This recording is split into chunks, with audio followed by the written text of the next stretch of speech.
Hey everyone, so work on the kitchen garden still continues. I have quite a few things to do. I'm going to try to knock out as much today, but I want to give you guys an update on what's going on in the kitchen garden. Made some progress. We have some plants in there.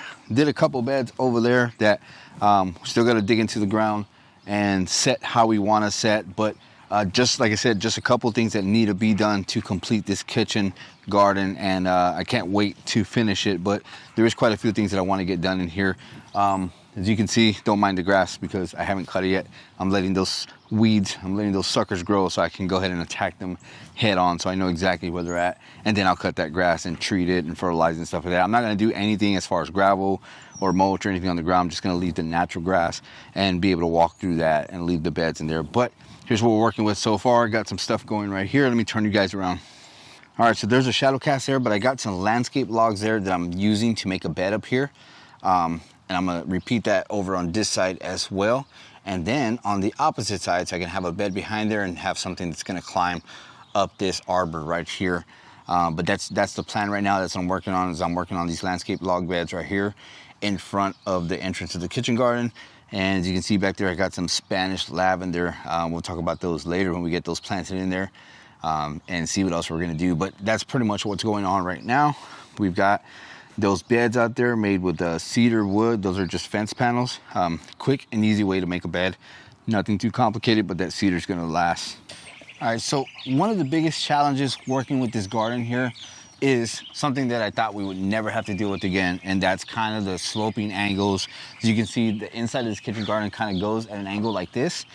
So again, I didn't think that's something we were gonna have to work with ever again, but unfortunately we have to here. So I had to figure out how to put these landscape logs here and make them work for the bed here. And one thing that I found on that side was just dig them down just a little bit and cut some angles into them and make them fit in there just right. So that's basically what I have to do here.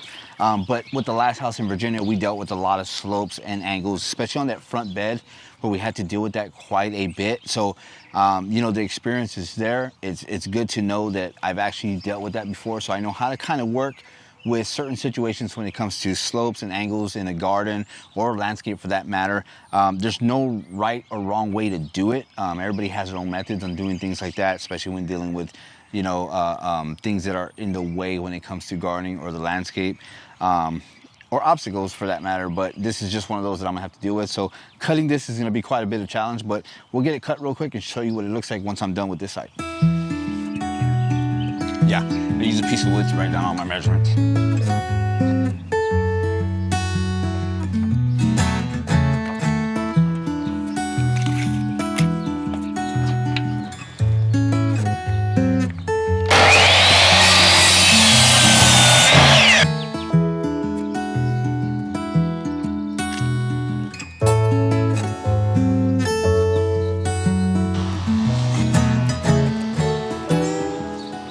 And this is where we were at.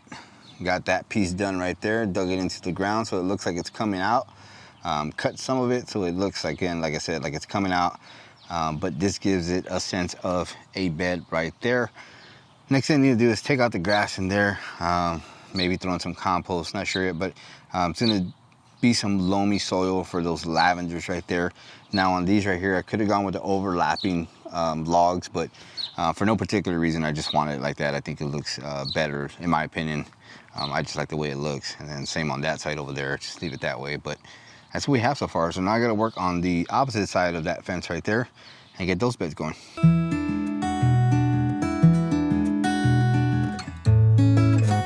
Okay, so unfortunately, I ran out of landscape logs. I didn't miscalculate. I just ended up using a bit more to cover up the front and make it look like it was dug into the ground and part of the ground.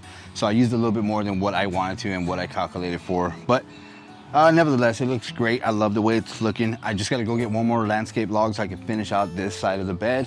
Right now, I'm done with this side. It looks absolutely gorgeous. I'm absolutely excited to put some stuff in there because gotta get some stuff in there. It's not quite, not gonna be cool, I guess, here anymore in southern Texas. I don't foresee any frost, so we got some seedlings that we want to go ahead and put in the ground already. Been bringing them out, acclimating them, they're gonna be fine, but I don't foresee any frost that's gonna kill any of these seedlings. So we're excited to get this kitchen garden planted somewhat because we still got a lot of the beds out here that we need to do. But I need to go get a landscape log, but to close this out, I'm gonna go ahead and plant that lavender, the Spanish lavender, up in the front of the bed here to close the video out. So hope you guys enjoyed it. Like, share, subscribe. We'll see you guys in the next video. Bye.